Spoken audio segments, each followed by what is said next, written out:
أهلا بيكم. أهلا بيكم معانا في صبايا بعد الأربعين. النهاردة هنعمل ماسك مهم جدا لينا، وهو ماسك الريتينول، وكمان هنعمل كريم الريتينول. طب ايه هو الريتينول؟ الريتينول ده عبارة أساسا عن فيتامين ايه.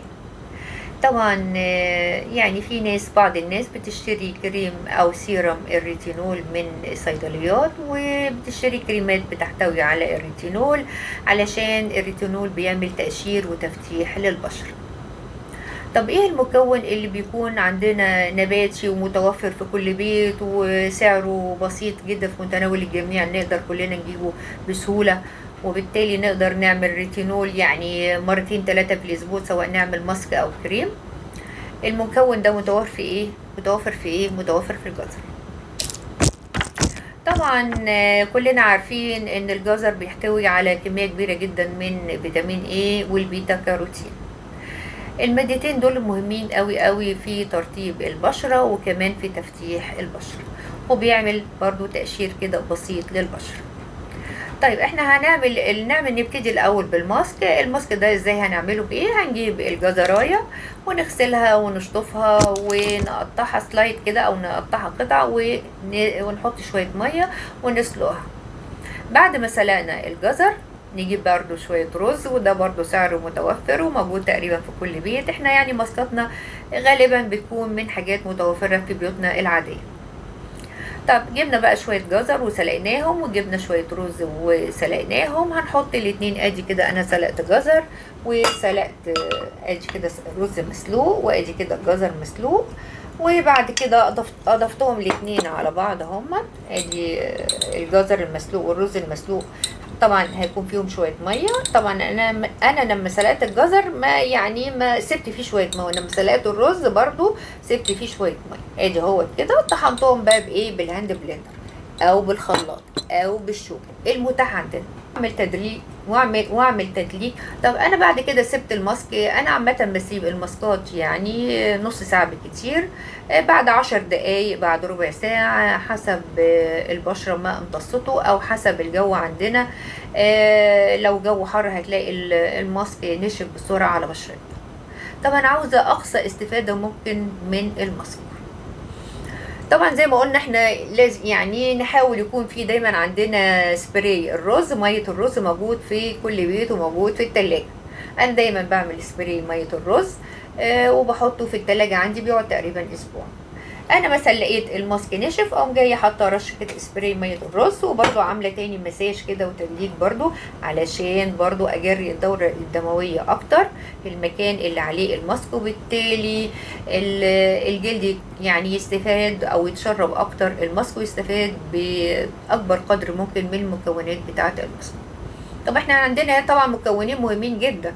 عندنا الرز، وبيعمل ترطيب وتفتيح، وبيعمل البشرة، بيخليها كده زي بشرة الكوريات، وبشرة نقية وصافية. وفي نفس الوقت عندنا وفي نفس الوقت عندنا الجزر، وبفيتامين ايه بقى اللي هو الريتينول، وفي نفس الوقت بالبيتا كاروتين اللي بيساعد على محاربة التجاعيد او فرملة، يعني بنعمل كده فرامل للتجاعيد، ولو في بثور او في ندبات بيحاول ان هو يعالجها، لانه بيقوي الطبقة الخارجية للبشرة.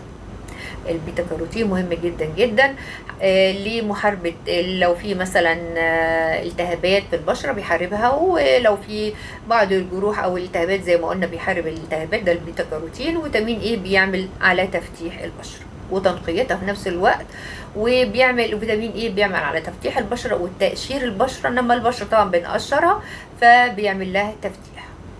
طبعا اكيد كلنا محتاجين الماسك ده، خصوصا في فصل الصيف، واغلبنا او يعني البعض منا رجع من المصايف، وطبعا اكيد يعني اللون بتاعنا اغماء درجة او اتنين.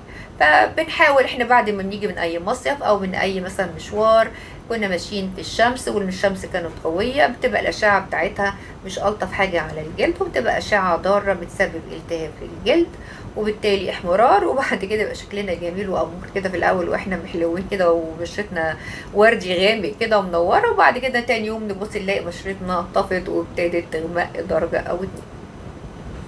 طيب انا يا ست الكل عملت بقى الماسك دوت، وبالليل بقى كده قبل ما انام بالليل اقوم جايه بعد الماسك لازم اعمل، يعني بعد اي ماسك لازم احط كريم مرطب. احنا بقى هنعمل بقى النوبه دي ايه، كريم الجزر او كريم الريتينول. كريم الريتينول ده بقى انا هعمله ازاي؟ انا جايبه ايه، زي ما في جزر التلاجة موجود في كل بيت، في برضو عند العطارين او عند اي عطار اللي بتتعاملي معاه بيجيب منه الفلفل والكمون، قولي له انا عاوزه الزيت، زيت الجزر دوت. انا جايبه زيت الجزر، يعني حتى مرسوم عليه جزر اهوت، ده زيت الجزر.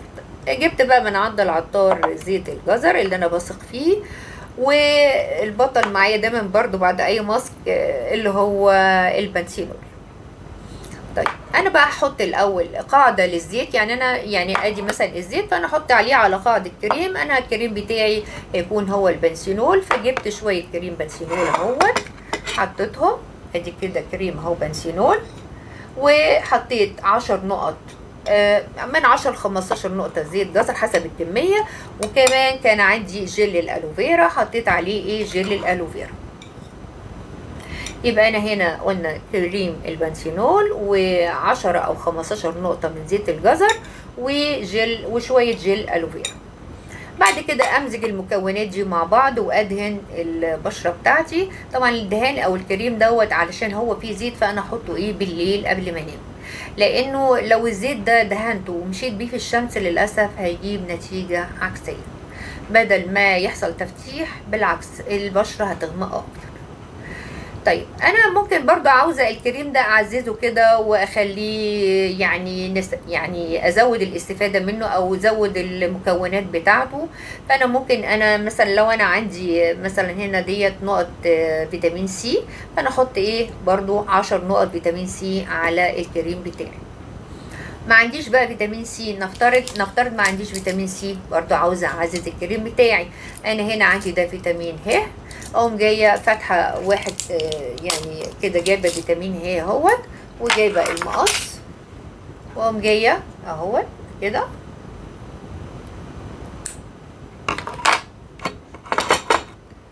اهو، بصوا ادي ايه فيتامين ه وحطيته على الكريم بتاعي. يبقى دلوقتي مكونات الكريم بتاعي ايه؟ اول حاجه هو البطل بتاعنا اللي في الكريم هو اسمه كريم زيت الجزر. كريم زيت الجزر يعني ايه كريم زيت الجزر؟ بيساوي على طول كريم الريتينول.